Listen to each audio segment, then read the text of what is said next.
It is dark on the streets of Surrey, except for street lamps that dot the streets, spilling deep pools of light upon the ground.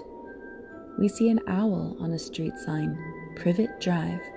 The street is a normal suburban ideal with very identical looking brown houses.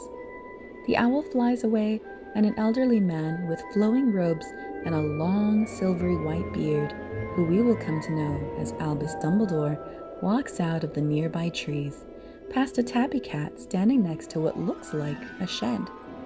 He takes out a strange device and activates it. The light from all the street lamps nearby is sucked into the object. Dumbledore puts away the device, and a cat meows. He looks down at it, a knowing smile spreading across his face. I should have known that you would be here, Professor McGonagall. The cat silently looks at him, then leaps off the wall, transfiguring seamlessly into Minerva McGonagall, a middle-aged witch with a tall pointy hat, emerald green robes, and severe, sharp features, clearly not a woman to cross. Are the rumors true, Albus? I'm afraid so, Professor. The good and the bad. And the boy? Hagrid is bringing him. You think it wise to trust Hagrid with something as important as this? Professor, I would trust Hagrid with my life. There's the distinct sound of a motor in the distance, and the two professors look up to see a flying motorcycle coming down from the sky.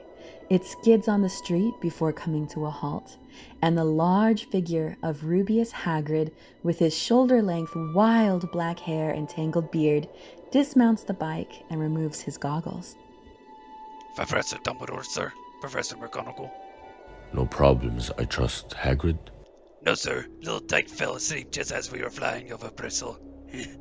Try not to wake him. There you go. Hagrid hands a baby wrapped in blankets over to Dumbledore. Albus, do you really think it's best to leave him here with these people? I have been watching them all day. They're the worst sort of muggles imaginable. They're The only family he has. They step quietly up to the front porch of number 4 Privet Drive, which looks just like all the other houses that surround it. But this boy will be famous. There won't be a child in our world who doesn't know his name. Exactly. He's better off growing up away from all that, until he is ready. Dumbledore gently places the baby on the ground at the door, while Hagrid sniffles in the background, holding back sobs. Dumbledore clears his throat. There, Hagrid. It's not really goodbye after all. Hagrid nods and straightens up. Dumbledore takes out a handwritten letter and gently places it within the folds of the baby's blanket.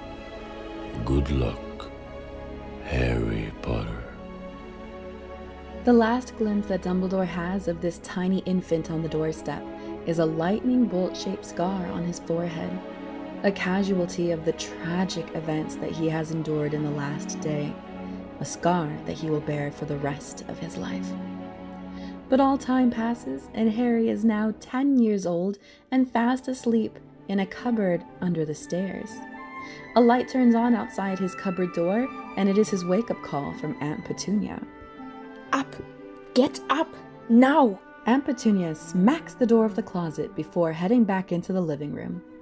Harry slowly wakes up and turns on his bedroom light to find his glasses with much too much tape on the bridge, broken several times. Suddenly, Harry's cousin Dudley comes running down the stairs above his closet and stops halfway down, only to run back up, jumping up and down on the staircase. Wake up, cousin! We're going to the zoo! Harry looks up to the joint works of the stairs over his head, where small amounts of dust are being disturbed by all the jumping. Dudley laughs maniacally and runs down the stairs to head for the kitchen. Harry tries to leave the closet, but is suddenly pushed back in by Dudley. Aunt Petunia is in the kitchen, where Dudley has run off to, and Harry glares after him. But by now, he's used to this treatment. Oh, here he comes, the birthday boy. Happy birthday, son. Petunia and Dudley giggle together, and Harry comes into the kitchen wearing clothes much too big, much too sloppy for him. He's obviously never been given proper clothes. Why don't you just cook the breakfast and try not to burn anything? Yes, Aunt Petunia. Harry heads over to the stove and gets to work on cooking the bacon as ordered. I want everything to be perfect for my Dudley's special day. Hurry up. Bring my coffee, boy. Yes, Uncle Vernon. Petunia leads Dudley over to the family room, where there are a vast amount of birthday presents. Dudley stares, his face screwed up, seemingly trying to figure something out. Aren't they wonderful, darling? How many are there? 36, counted them myself. 36? But last year you had 37. Yeah, but some of them are quite a bit bigger than last year. I don't care how big they are. Oh, no. This is what we're going to do, is that when we go out, we're going to buy you 2 new presents. How's that, Pumpkin? Dudley considers this for a moment before he nods in agreement. The next morning, the family heads to the car to go out for a special birthday outing for Dudley. This will be a lovely day at the zoo. I'm really looking forward to it. Harry starts to get into the car, but Vernon stops him, pointing his keys at him threateningly. I'm warning you now, boy. Any funny business, any at all, and you won't have any meals for a week. Get in. At the London Zoo, the Dursleys are in the reptile house, looking at a large python. Make it move. Vernon taps his knuckles on the glass of the python's enclosure. Move!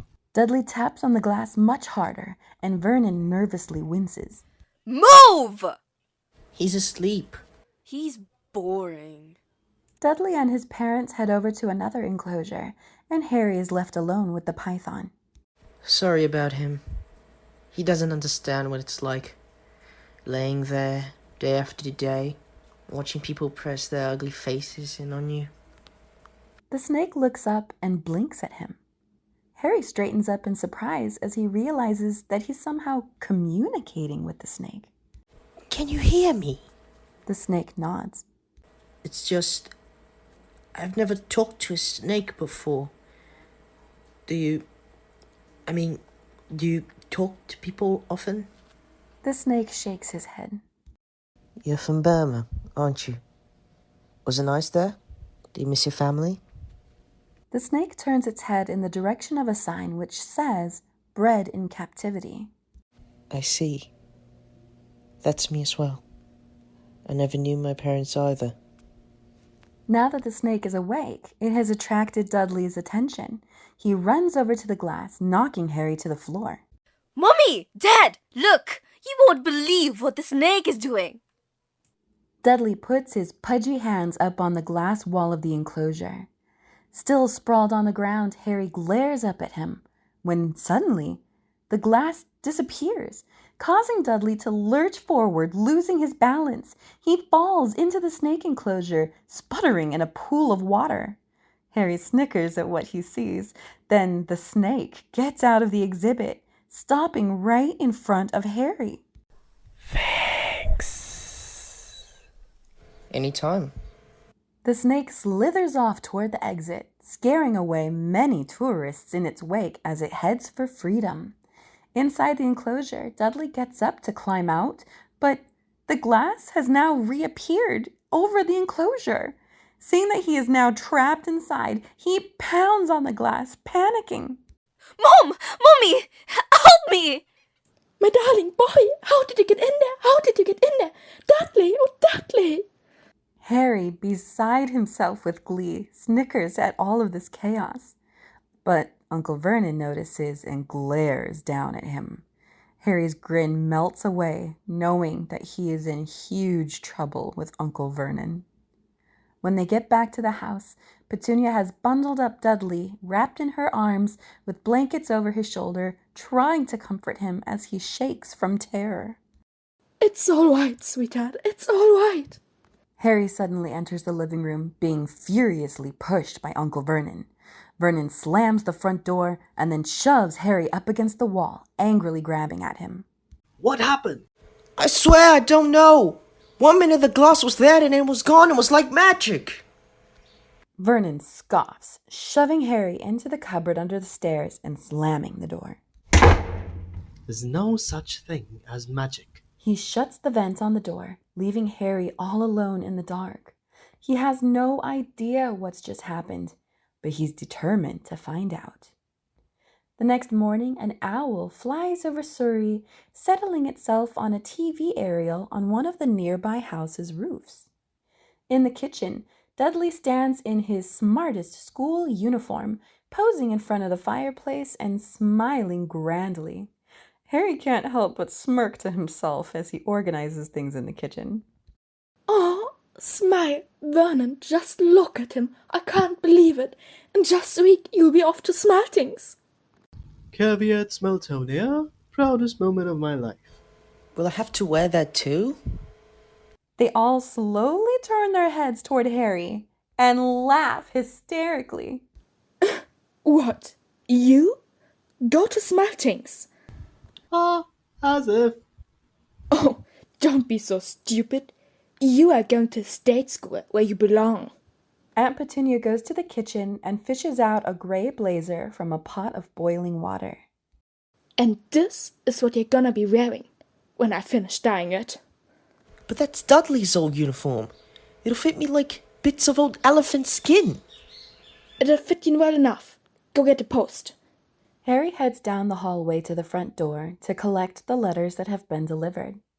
He stares in disbelief as he reads very neat handwriting that spells out his name and his address of where he sleeps, the cupboard under the stairs. Uncle Vernon and Dudley sit at the table while Aunt Petunia is busy fixing breakfast. Harry walks in with the mail and hands it to Uncle Vernon, then walks to his seat with his own letter. Oh, Marge is ill, ate a funny whelk. Dudley suddenly notices Harry's letter and runs to grab it from him to give to his father. Dad, look! Harry's got a letter! Harry struggles to grab the letter back, but Vernon is able to keep him at bay. Hey, give it back. It's mine. Yours? Who would be writing to you? Vernon and Petunia look at the address, and the broken seal has a letter H with 4 animals surrounding it: an eagle, a snake, a badger, and a lion. They look up, and Harry gulps. Much later that day, another owl flies by with a letter and drops it off. Inside, Vernon grabs a handful of letters and rips them up. From his closet, Harry hears a strange whirring sound. He looks out and sees Uncle Vernon drilling wood over the letterbox opening. No more mail through this letterbox. Harry quietly closes the cupboard door. The next morning, Vernon and Petunia are outside as Vernon is about to head off to work. Petunia kisses his cheek as he heads for the car. Have a lovely day at the office, dear. Petunia stops dead and stares as a bunch of owls surround the front walk, the steps, the car, everywhere. Shh, go on. She notices something and vigorously pats Vernon on the shoulder to get his attention. And what they see are more letters addressed to Harry. 4 more letters, to be exact. Back in the kitchen, Petunia is cracking an egg into a bowl, but instead of yolk, what comes out is a folded up letter. She cracks another one, but another letter comes out of that as well. She cracks another and more letters. She stares at this letter, then starts to hear some owls screeching. She looks out the window and sees 4 owls sitting on some of their garden chairs. Petunia screams and runs off. Back from work, Vernon is tossing letters into the fireplace. Harry comes from around the corner, and Vernon grins evilly, tossing more letters in. In the living room, Vernon sits in an armchair, looking slightly mad as Harry serves cookies. Petunia and Dudley are on the couch nearby. Fine day, Sunday. In my opinion, best day of the week. Why is that, Dudley? Dudley shrugs, having no idea what his father means. Because there's no post on Sunday? Ah, right you are, Harry. No post on Sunday. Ha! No blasted letters today, no sir. Not one single bloody letter, not one. No sir, not one blasted miserable. As Vernon speaks, a letter shoots out of the fireplace and zips across Vernon's face, cutting him off. There's a rumbling, and millions of letters come shooting out of the fireplace. The family shrieks in horror as Harry watches in amazement. Ah! Please, make it stop! Please make it stop! He jumps into Petunia's lap as she and Vernon continue screaming. Go away! Ah! What is it? Please, tell me what's happening. Harry decides to seize this opportunity while everyone is distracted and jumps onto the coffee table to grab a letter. The moment he grabs one, he starts to run off, but Uncle Vernon jumps up as well, aiming to stop him. Give me that! Give me that letter! He chases Harry and grabs him before Harry gets into his closet.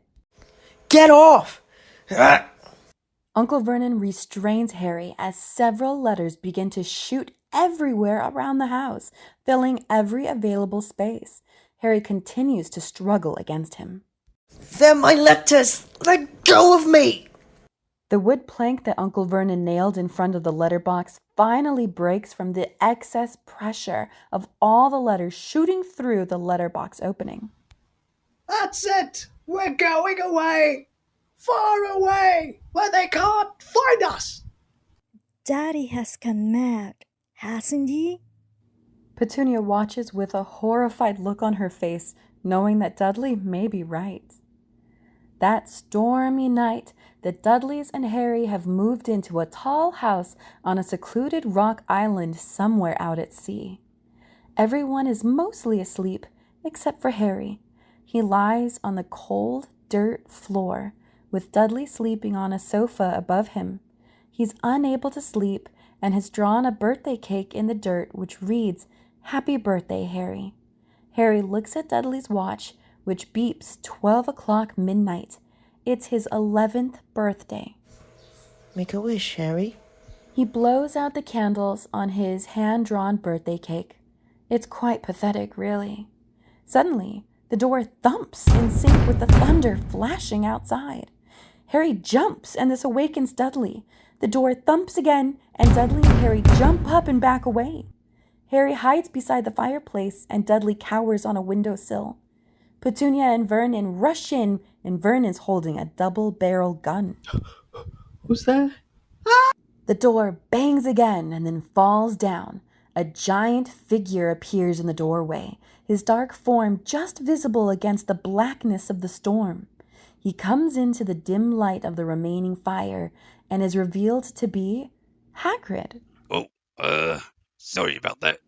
Hagrid puts the broken door back on its hinges, and Vernon shakily points the gun at Hagrid. I demand that you leave at once, sir. You are breaking and entering. As Petunia quietly gasps in fear, Hagrid grabs the gun and bends it upwards.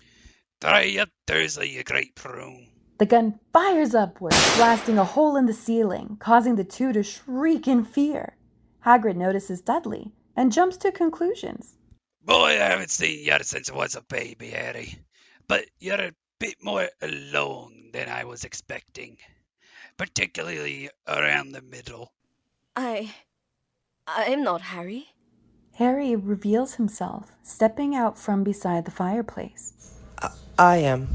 Oh, well, of course you are. Got something for you. Figured I might have sat on it at some point. I'd imagine it tastes fine just the same. Baked it myself. Whether to know. Hagrid hands Harry a white box.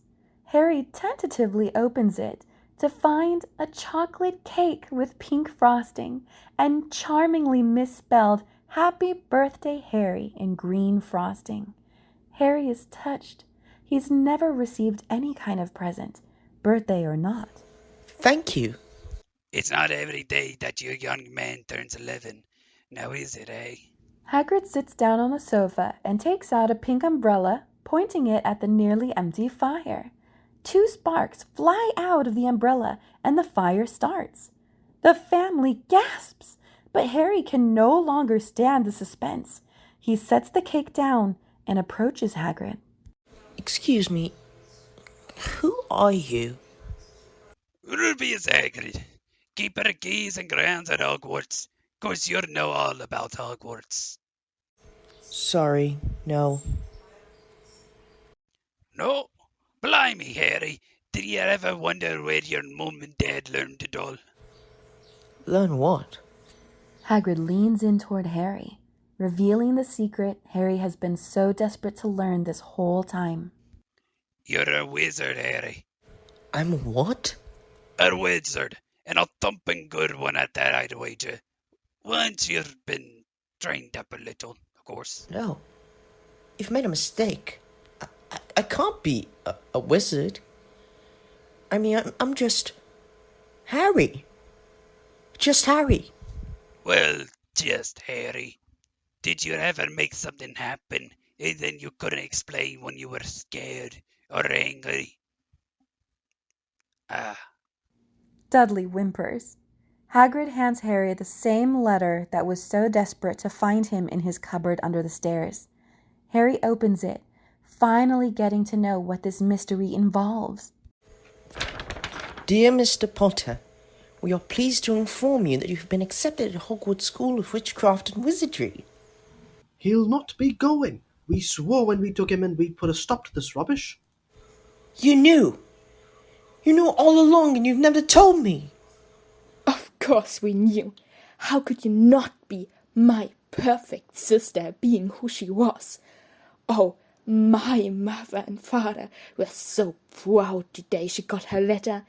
We have a witch in a family. Isn't it wonderful? I was the only one to see her for what she was. A freak.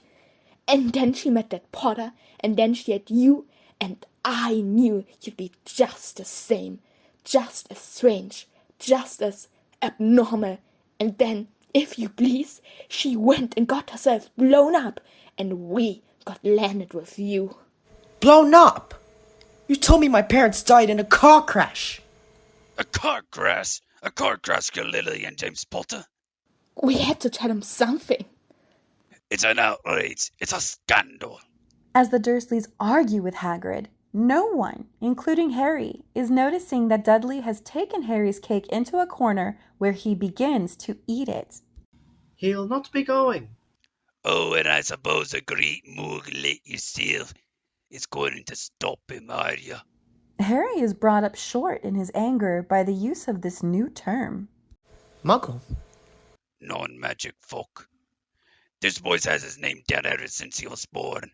He's going to the finest school of witchcraft and wizardry in the world, and he'll be under the finest headmaster that Hogwarts has ever seen, Albus Dumbledore. Harry smiles upon hearing Dumbledore's name. Something about it puts him at ease.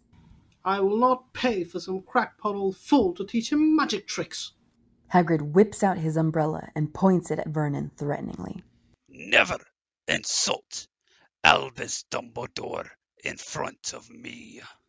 Hagrid finally sees Dudley eating Harry's birthday cake and aims his pink umbrella at Dudley's rear. He fires a magic spark at it, causing a pink pig's tail to grow. The Dursleys shriek in both fright and horror as they run out of the shack. Harry laughs, and so does Hagrid. Oh, I'd appreciate if you didn't tell anyone at Hogwarts about that. Strictly speaking, I'm not supposed to do magic. Okay. Oh, we're a bit behind schedule. Best be off. He goes off to the door and pulls it down again before stepping out of the shack. He turns to Harry, his eyebrows raised playfully. Unless you'd rather stay, of course. Hagrid walks out, and Harry grins to himself, looking back at the direction where the Dursleys are gone, and grins again, before grabbing his jacket and joins Hagrid on their journey to London. In the underground tube, Hagrid looks completely out of place in the ordinary setting and gets all sorts of looks. Harry sits across from him, reading over the letter again. First-year students will require 3 sets of work robes, 1 wand. He turns to Hagrid, curious. Isn't all bit of equipment, Harry? Harry shrugs and turns his attention back to the list. One pair of dragon-hide gloves. Hagrid, does it mean from a real dragon? Well, they don't mean from a penguin, do they? Crikey, a dragon. But you'd like a dragon? Vastly misunderstood, Beast Harry. Vastly misunderstood. Hagrid and Harry stroll down a London street. Harry still has his nose buried in the supply list. All students must be equipped with one standard-sized pewter cauldron and may bring, if they desire, either an owl, a cat, or a toad. Can we find all this in London? If you had nowhere to go.